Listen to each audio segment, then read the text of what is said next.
والصلاة والسلام على نبينا ونبي الأنبياء محمد بن عبد الله نبي الله رسول الله صلى الله عليه وسلم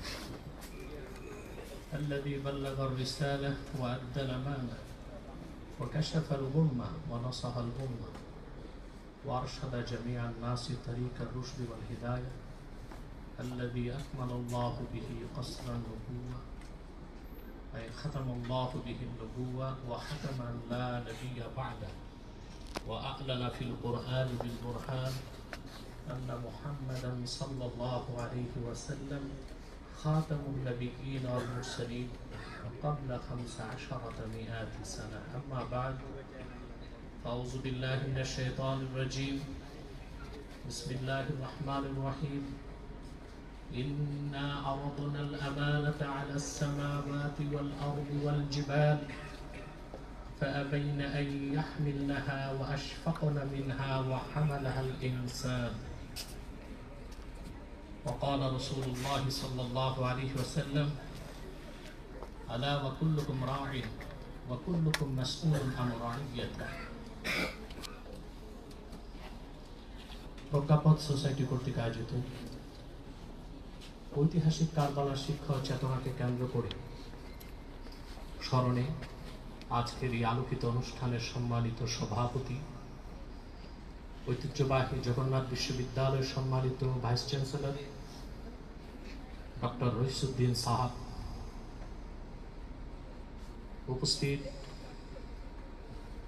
doctor Saiful Islam বাবার আল আজহারি, মুফতি সাইফুল ইসলাম বারি, মুফতি এহসানুল আব্বাসী, বিশ্ববিদ্যালয়ের সম্মানিত শিক্ষকবৃন্দ, আমার প্রাণপ্রিয় ছাত্র ও ছাত্র ভাইয়েরা, ছাত্রী বোনেরা, সকলকে আমার পক্ষ থেকে হৃদয় নিংড়ানো ভালোবাসা, শুভেচ্ছা এবং অভিনন্দন জ্ঞাপন করছি। অত্যন্ত গুরুত্বপূর্ণ একটি বিষয়। ইতিপূর্বে সম্মানিত স্কলারগণ বিভিন্ন আঙ্গিকে আলোচনা করেছেন। এত আলোচনা হয়ে গিয়েছে যে কারবালা থেকে মূল শিক্ষাটা কি নিব, যে শিক্ষাটা বুকে ধারণ করে বাড়ি যাব, ফলটা ছাড়ব, আমি সেই বিষয়টি আলোচনা করব। কারবালাতে ইমাম হোসেন রাদিয়াল্লাহু তাআলা আনহু মদিনাতুল মুনাওয়ারা থেকে মক্কা মুকাররমা হয়ে তিনি ইরাকের কারবালা পৌঁছেছিলেন। হাফিজ ইবনে কাসির রাহমাতুল্লাহর মতে এজিদের স্বৈরাচারী শাসন ব্যবস্থার বিপক্ষে, তার অবৈধ নেতৃত্বের বিপক্ষে ইমামে হোসেনের নেতৃত্বের জন্য 40,000 পত্র পাঠানো হয়েছে। তারপর তিনি সিদ্ধান্ত নিয়ে কারবালার উদ্দেশ্যে রওনা হয়েছে। এজিদি বাহিনীর সাথে ওনার দ্বন্দ্ব হলো কি নিয়ে? সেটা কোনো ক্ষমতার দ্বন্দ্ব ছিল না, একান্তের বিষয়টা ছিল রাজনৈতিক আদর্শের দ্বন্দ্ব। এখন রাজনৈতিক আদর্শ, রাষ্ট্র বিনির্মাণ, নৈতিকতার মানদণ্ড, নেতার গুণাবলী, সবগুলি হচ্ছে রাজনীতির সাথে রিলেটেড বিষয়। মূল বক্তব্যের আগে একটি ছোট্ট ভূমিকা, একেবারেই দীর্ঘ নয়, নাতি দীর্ঘ, আমি আপনাদের সামনে উপস্থাপন করছি। রাষ্ট্রবিজ্ঞানে একটি বিষয় নিয়ে মতভেদ আছে। রাষ্ট্রের অস্তিত্ব আগে এসেছে না আইনের অস্তিত্ব? অধিক সংখ্যক রাষ্ট্রবিজ্ঞানীদের মতে আইনের অস্তিত্ব আগে এসেছে। আইন, রাষ্ট্র, রাজনীতি এসব নিয়ে প্রাচীনকাল থেকে মানুষের চিন্তা ছিল, কিন্তু এটা দুই الذي بلغ الرسالة وأدى الأمانة وكشف الغمة ونصح الأمة وأرشد جميع الناس طريق الرشد والهداية الذي أكمل الله به قصر النبوة أي ختم الله به النبوة وحكم أن لا نبي بعده وأعلن في القرآن بالبرهان أن محمدا صلى الله عليه وسلم خاتم النبيين والمرسلين قبل 15 سنة. أما بعد فأعوذ بالله من الشيطان الرجيم. بسم الله الرحمن الرحيم. إنا عرضنا الأمانة على السماوات والأرض والجبال فأبين أن يحملنها وأشفقن منها وحملها الإنسان وقال رسول الله صلى الله عليه وسلم ألا وكلكم راع وكلكم مسؤول عن رعيته প্রজ্ঞাপন সোসাইটি কর্তৃক আয়োজিত ঐতিহাসিক কারবালার শিক্ষা ও চেতনাকে কেন্দ্র করে স্মরণে আজকের এই আলোকিত অনুষ্ঠানের সম্মানিত সভাপতি, ঐতিহ্যবাহী জগন্নাথ বিশ্ববিদ্যালয়ের সম্মানিত ভাইস চ্যান্সেলর ডক্টর রইসুদ্দিন সাহাব, উপস্থিত ডক্টর সাইফুল ইসলাম বাবার আল আজহারি, মুফতি সাইফুল ইসলাম বারি, মুফতি এহসানুল্লাহ আব্বাসী, বিশ্ববিদ্যালয়ের সম্মানিত শিক্ষকবৃন্দ, আমার প্রাণপ্রিয় ছাত্র ও ছাত্র ভাইয়েরা, ছাত্রী বোনেরা, সকলকে আমার পক্ষ থেকে হৃদয় নিংড়ানো ভালোবাসা, শুভেচ্ছা এবং অভিনন্দন জ্ঞাপন করছি। অত্যন্ত গুরুত্বপূর্ণ একটি বিষয়। ইতিপূর্বে সম্মানিত স্কলারগণ বিভিন্ন আঙ্গিকে আলোচনা করেছেন। এত আলোচনা হয়ে গিয়েছে যে কারবালা থেকে মূল শিক্ষাটা কি নিব, যে শিক্ষাটা বুকে ধারণ করে বাড়ি যাব, ফলটা ছাড়ব, আমি সেই বিষয়টাই আলোচনা করব। কারবালাতে ইমাম হোসেন রাদিয়াল্লাহু তাআলা আনহু মদিনাতুল মুনাওয়ারা থেকে মক্কা মুকাররমা হয়ে তিনি ইরাকের কারবালা পৌঁছেছিলেন। হাফিজ ইবনে কাসির রাহমাতুল্লাহর মতে এজিদের স্বৈরাচারী শাসন ব্যবস্থার বিপক্ষে, তার অবৈধ নেতৃত্বের বিপক্ষে ইমামে হোসেনের নেতৃত্বের জন্য 40,000 পত্র পাঠানো হয়েছে। তারপর তিনি সিদ্ধান্ত নিয়ে কারবালার উদ্দেশ্যে রওনা হয়েছে। এজিদি বাহিনীর সাথে ওনার দ্বন্দ্ব হলো কি নিয়ে? সেটা কোনো ক্ষমতার দ্বন্দ্ব ছিল না, একান্তই বিষয়টা ছিল রাজনৈতিক আদর্শের দ্বন্দ্ব। এখন রাজনৈতিক আদর্শ, রাষ্ট্র বিনির্মাণ, নৈতিকতার মানদণ্ড, নেতার গুণাবলী, সবগুলি হচ্ছে রাজনীতির সাথে রিলেটেড বিষয়। মূল বক্তব্যের আগে একটি ছোট্ট ভূমিকা, একেবারে দীর্ঘ নয়, নাতি দীর্ঘ, আমি আপনাদের সামনে উপস্থাপন করছি। রাষ্ট্রবিজ্ঞানে একটি বিষয় নিয়ে মতভেদ আছে। রাষ্ট্রের অস্তিত্ব আগে এসেছে না আইনের অস্তিত্ব?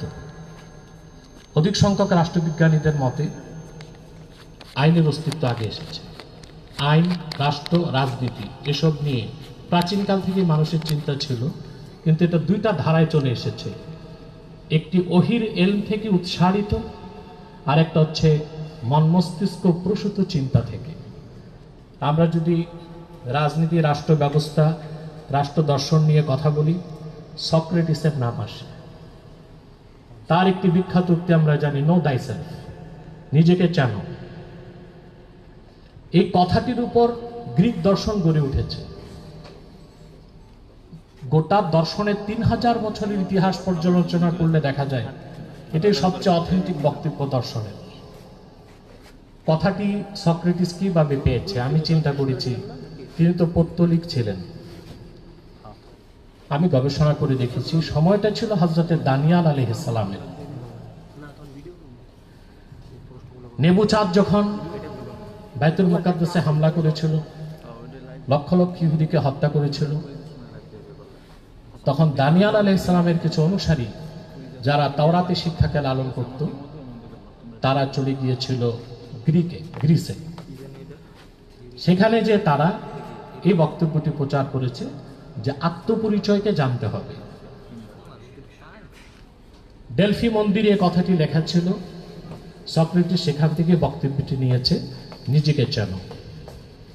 কিন্তু সেই কথার সাথে ওহির জ্ঞান ছিল না, সেজন্য মানুষ নিজেকে এক একভাবে চিনেছে। চিনতে চিনতে সক্রেটিসের উত্তরসূরি ব্রিটিশ বিজ্ঞানী চার্লস ডারউইন নিজেকে চিনল বানরের বংশধর হিসেবে। এটা আপনারা জানেন। তার থিওরি অফ এভোলিউশন, যেখানে সে বলেছে বিবর্তনবাদের মাধ্যমে বানর থেকে, শিম্পাঞ্জি থেকে, ওরাং ওটাং থেকে মানুষ এসেছে। সক্রেটিস বলে গেছে নিজেকে চিনো, ডারউইন চিনেছে বানর হিসেবে। কারণ সক্রেটিসের ওই কথার সাথে ওহির এল ছিল না। যদিও বা পৃথিবীর সমস্ত বিজ্ঞানীগণ একমত, যারা সত্যিকার অর্থে বিজ্ঞানী, the theory of evolution is not scientific fact but hypothesis of Charles Darwin. এটা ডারউইনের একটি মতবাদ। আমি বললাম যে কথা, এই যে আত্মপরিচয় মানুষ নিজেকে চিনবে, এই চিনার জন্য ওহির এলমের কোনো বিকল্প নাই। সঠিকভাবে মানুষ যখন নিজেকে চিনতে পারবে, তখন সে সুন্দর সমাজ এবং রাষ্ট্র গঠন করতে পারবে। আর যখন সে নিজেকে চিনবে যে সে পশু বা ইতর প্রাণী, তখন তার সমাজ ও রাষ্ট্রের মূল হবে যান্ত্রিক জীবন, রোবোটিক জীবন। সেখানে আধ্যাত্মিকতা থাকবে না, মানসিক শান্তি থাকবে না, আইনের শাসন থাকবে না। পৃথিবীতে এখন কোথায় আইনের শাসন আছে? সামাওয়াতি ওয়াল আরদি ওয়াল জিবাল। আমি আমার আমানতকে তুলে ধরেছি আকাশ, জমিন এবং পর্বতমালার সামনে। فأبين أن يحملنها وأشفقن منها وحملها الإنسان। আকাশ, জমিন, পর্বতমালা আমার পক্ষ থেকে আমানত গ্রহণে বিনয়ের সাথে অপারগতা স্বীকার করল। তারা ভীত সন্ত্রস্ত হলো, সেই আমানতকে গ্রহণ করলো মানুষ। এই আমানতের দায়িত্ব নিয়ে আসলেন হযরতে আদম আলাইহিস সালাম। তিনি চলে গেলেন। এরপর পৃথিবীতে আসলেন অসংখ্য পয়গম্বর। আল্লাহর পক্ষ থেকে যত পয়গম্বর এসেছেন, এই আমানতের দায়িত্ব তারা পালন করেছেন। এই আমানতটা হচ্ছে আহকামে শারঈয়া, আহকামে ইলাহি, আল্লাহর জমিনে আল্লাহর বিধানকে প্রতিষ্ঠিত করা। সেটা হোক ব্যক্তি জীবন, হোক সমাজ জীবন, হোক রাষ্ট্র জীবন। আমরা যে নামাজ পড়ছি, ব্যক্তিগত জীবনে আল্লাহর বিধানকে মানছি, কিন্তু ফৌজদারিতে, দেওয়ানিতে, সমাজে, রাষ্ট্রে, অর্থনীতিতে, লেনদেনের ক্ষেত্রে আল্লাহর বিধানকে আমরা মানতে পারছি না। সেখানে আমরা ভিন্ন ভিন্ন মতবাদকে গ্রহণ করেছি। কারবালার মূল শিক্ষাটা তো এখানেই। ইমাম হোসেন রাদিয়াল্লাহু তাআলা আনহু আত্মউৎসর্গ করলেন কেন? এজিদের সাথে ওনার দ্বন্দ্ব হলো কি নিয়ে? ইমামে হোসেন আল্লাহর পক্ষ থেকে আমানত রক্ষা করার জন্য জীবন দিয়েছেন, আর ইয়াজিদ সে আমানতকে নষ্ট করার জন্য যুদ্ধ করেছে। সে আমানতের দায়িত্ব পালন করতে আল্লাহর পক্ষ থেকে লক্ষাধিক নবী রাসূল এসেছেন। মুসলিম শরীফের হাদিস, রাসূলুল্লাহ সাল্লাল্লাহু আলাইহি ওয়াসাল্লাম ইরশাদ করেছেন, কানা বানু ইসরাঈল তাসুসুহুমুল আম্বিয়া কুল্লামা হালাকা নাবিয়্যুন খালাফাহু নবী ফাইন্নাহু লা নাবিয়্যা বা'দি ফাসায়াকুনু খুলাফাউ ফায়াকথুরুন। রাসূলুল্লাহ সাল্লাল্লাহু আলাইহি ওয়াসাল্লাম ইরশাদ করেছেন, বনি ইসরাইলের রাজনৈতিক নেতৃত্ব দিতেন নবীগণ। এই যে নবীগণ যে রাজনৈতিক নেতৃত্ব দিতেন, সেটা আমানত। আর তাদের রাজনৈতিক নেতৃত্বের বাইরে মানুষের মন গড়া, মস্তিষ্ক প্রসূত যে রাজনৈতিক চিন্তাধারা, সেটা খেয়ানত। কারবালার প্রান্তরে যে যুদ্ধ হয়েছে, হক এবং বাতিল, আমানত এবং খেয়ানত, এর মধ্যে যুদ্ধ হয়েছে, দ্বন্দ্ব হয়েছে। আমানত রক্ষার নেতৃত্ব দিয়েছেন ইমামে হোসেন রাদিয়াল্লাহু তাআলা আনহু, আর খেয়ানতের পক্ষে নেতৃত্ব দিয়েছে কুখ্যাত ইয়াজিদ ও তার অনুসারী বর্গ। এখন আমরা মুসলিম হিসেবে ইমাম হোসেনের উত্তরসূরি দাবিদার যারা, আমরা কি ব্যক্তি জীবন, সমাজ জীবন, রাষ্ট্র জীবনে আল্লাহর পক্ষ থেকে সে আমানতকে কি আদৌ রক্ষা করতে পেরেছি? আমার তো মনে হয় না। আমাদের ব্যবসা, আমাদের লেনদেন, আমাদের ফৌজদারি, আমাদের দেওয়ানি, আমাদের আইন ও কানুন, আমাদের শাসন ব্যবস্থা, কোথাও তো সে আমানতের কোনো চিহ্ন নেই। ব্যক্তি জীবনে আমরা আহকামে শারিয়া, কিছু দিনের বিধানকে মানছি, জীবনের একটা বিরাট বাকি অংশেই আমরা ইয়াজিদ ও তার উত্তরসূরিদের অনুসরণ করছি। জাতি হিসেবে এটা আমাদের সবচেয়ে বড় ব্যর্থতা ছাড়া আর কিছু হতে পারে না। রাসূলুল্লাহ সাল্লাল্লাহু আলাইহি ওয়াসাল্লাম ইরশাদ করেছেন, বনি ইসরাইলের রাজনৈতিক নেতৃত্ব দিতেন নবীগণ। একজন নবী চলে গেলে আরেকজন আসতেন। অবশ্য আমি মুহাম্মদ সাল্লাল্লাহু আলাইহি সাল্লাম আল্লাহর শেষ নবী, আমার পরে কিয়ামত পর্যন্ত কোনো নবী আসবে না, রাসূল আসবে না, তবে আমার উম্মতের রাজনৈতিক নেতৃত্ব দিতে অসংখ্য খলিফা আসবেন আর তাদের সংখ্যা হবে অনেক।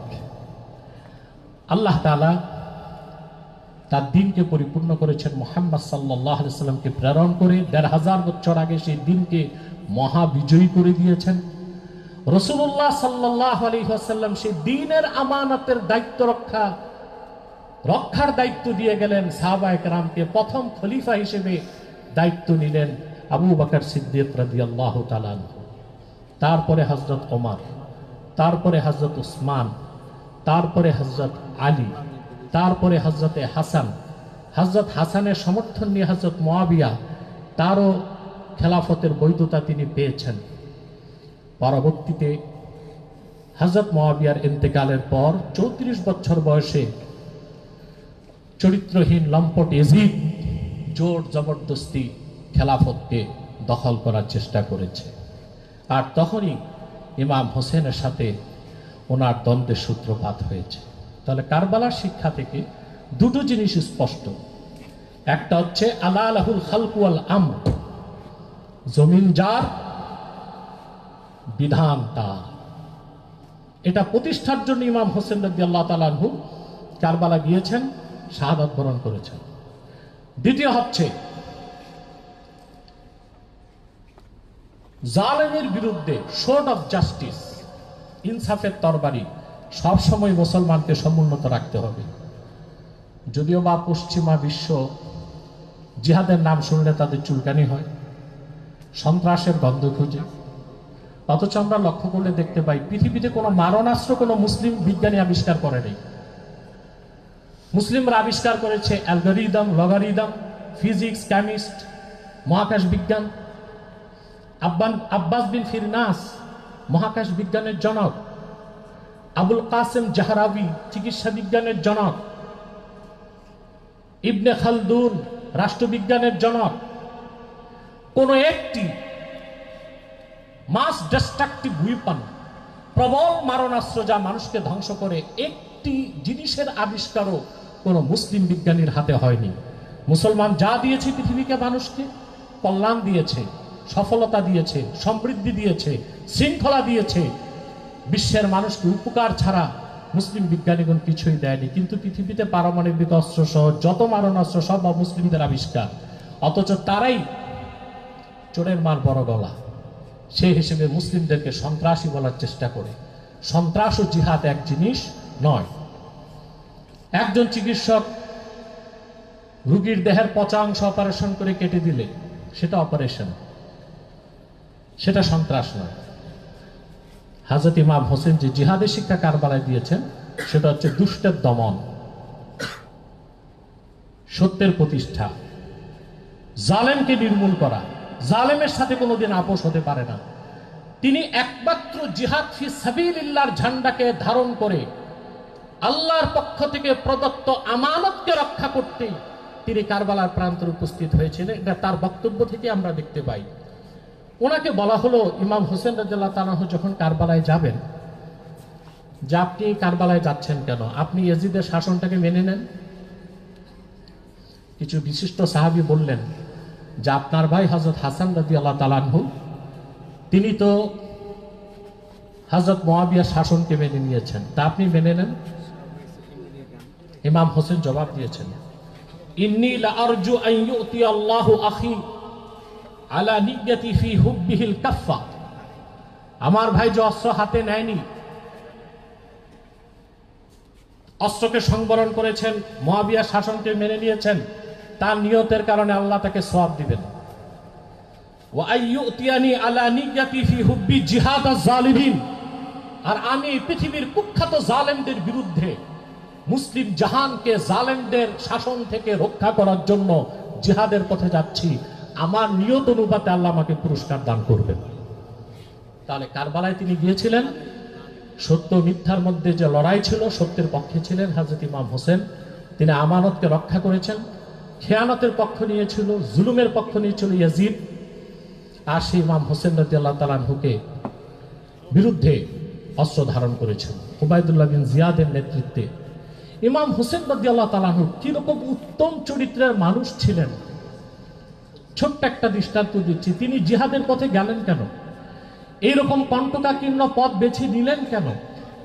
সেটা একান্তই ছিল আল্লাহর পক্ষ থেকে আমানতকে রক্ষা করার জন্য। ইমাম হোসেন রাদিয়াল্লাহু তাআলা আনহু একদিন ওযু করছিলেন, লোহার পাত্রে পানি ছিল, খাদেমের ভুলে লোহার পাত্রটা ওনার মুখে লেগে দুটো দাঁত ওনার শহীদ হয়ে যায়, রক্ত ঝরছে। ইমাম নববী রওয়ায়াত করেছেন এই ঘটনা, ওনার মুখ মোবারক থেকে রক্ত ঝরছে। খাদেম ভয়তে অস্থির যে আজকে আমার উপর কি যেন তিনি বিচার করেন, তাজা দুটো দাঁত আমি ভেঙে ফেলেছি।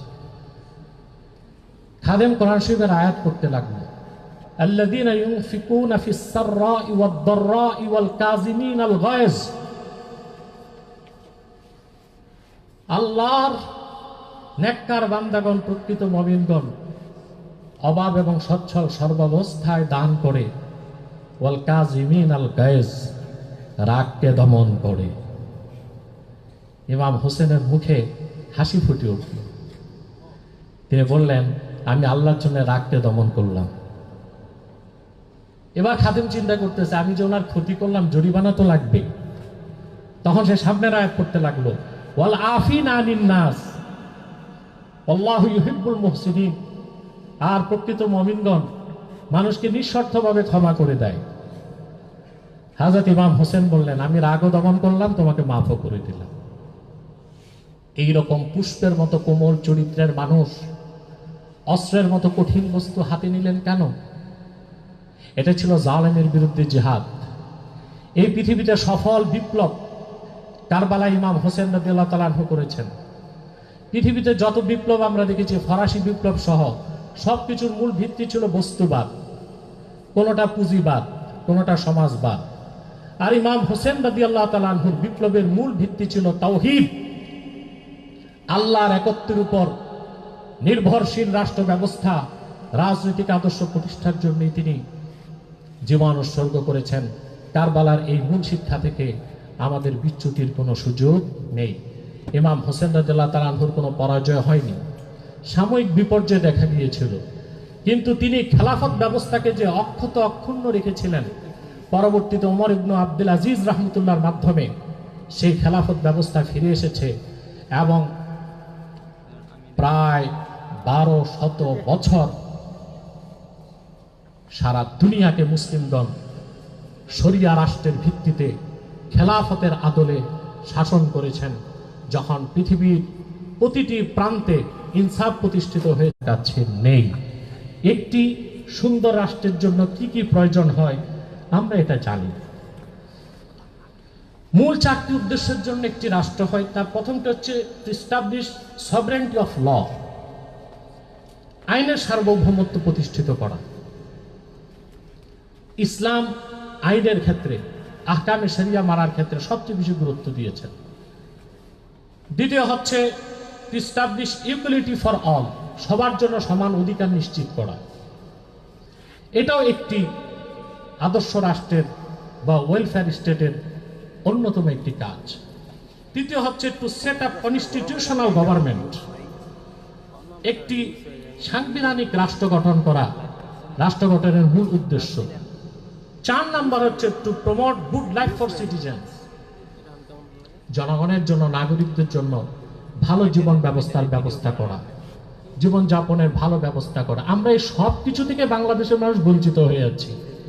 আমাদের ছাত্র ভাইরা প্রায় 1400 মানুষ জীবন উৎসর্গ করেছে যেরকম একটি রাষ্ট্র বিনির্মাণের জন্য, সেটা কিন্তু সফলভাবে করা সম্ভব হয়নি। তার কারণ হচ্ছে কোনো আদর্শিক ভিত্তি ছাড়া আমরা একটা বিপ্লব করে ফেলেছি। আমাদের বিপ্লব যদি সামনে হয় আর সেই বিপ্লবের আদর্শ যদি কারবালার চেতনা থেকে আমরা নিতে পারি, তাহলে আমরা বিশ্ব মানচিত্রে একটি উন্নত সমৃদ্ধ একটি আদর্শ রাষ্ট্র হিসেবে বাংলাদেশকে গড়ে তুলতে পারবো, এই বিশ্বাস আমরা রাখতে পারি। আল্লাহ যেন আমাদেরকে সুযোগ দান করেন। আমি শিক্ষা নিয়ে কয়েকটি কথা বলবো, কারণ বাংলাদেশের সবচেয়ে ঐতিহ্যবাহী শিক্ষা প্রতিষ্ঠানগুলোর একটিতেই আমি উপস্থিত আছি এবং আমাদের সম্মানিত ভাইস চ্যান্সেলর সাহেব উপস্থিত আছেন। ভালো নেতৃত্ব তৈরি করার জন্য, ভালো রাষ্ট্রের জন্য ভালো সমাজ লাগে, ভালো সমাজের জন্য ভালো পরিবার লাগে, ভালো পরিবারের জন্য ভালো মানুষ হতে হয়। এখন ভালো মানুষ তৈরি করার জন্য সুশিক্ষার কোনো বিকল্প নেই। একটি রাষ্ট্রের সবচেয়ে বেশি দরকার সুশিক্ষা, সুখাদ্য, সুচিকিৎসা। সুখাদ্য আমরা খুব একটা পাচ্ছি না, সবই ভেজাল। সুচিকিৎসাও খুব একটা এখনো পাচ্ছি না। অন্তত একটি জিনিস আমরা নিশ্চিত করতে পারি, সুশিক্ষা। আমাদের স্কুলের প্রাইমারি থেকে বিশ্ববিদ্যালয় পর্যন্ত শিক্ষার প্রতিটি স্তরে যদি কোরআন ও সুন্নাহের মৌলিক শিক্ষাকে আমরা বাধ্যতামূলকভাবে গ্রহণ করতে পারি, তাহলে আমাদের দেশে, বাংলাদেশের যেটা সবচেয়ে বড় ক্রাইসিস, সবচেয়ে বড় সমস্যা দুর্নীতি, বাংলাদেশকে আমরা দুর্নীতি মুক্ত করতে পারব। দুর্নীতি ক্যান্সারের মতো দেশের প্রতিটি সেক্টরকে ধ্বংস করে দিচ্ছে। সুশিক্ষার বিকল্প কিছু নাই। যারা দুর্নীতি করছে তারা হায়ার এডুকেটেড, উচ্চশিক্ষিত, কিন্তু উন্নত চরিত্রের অধিকারী নয়। তারা উন্নত চরিত্রের অধিকারী, নৈতিকতার শিক্ষায় উত্তীর্ণ মানুষ তৈরি করার জন্যে কোরআন হাদিসের শিক্ষার কোনো বিকল্প নেই। এই দিকটি আমরা দৃষ্টি রাখব।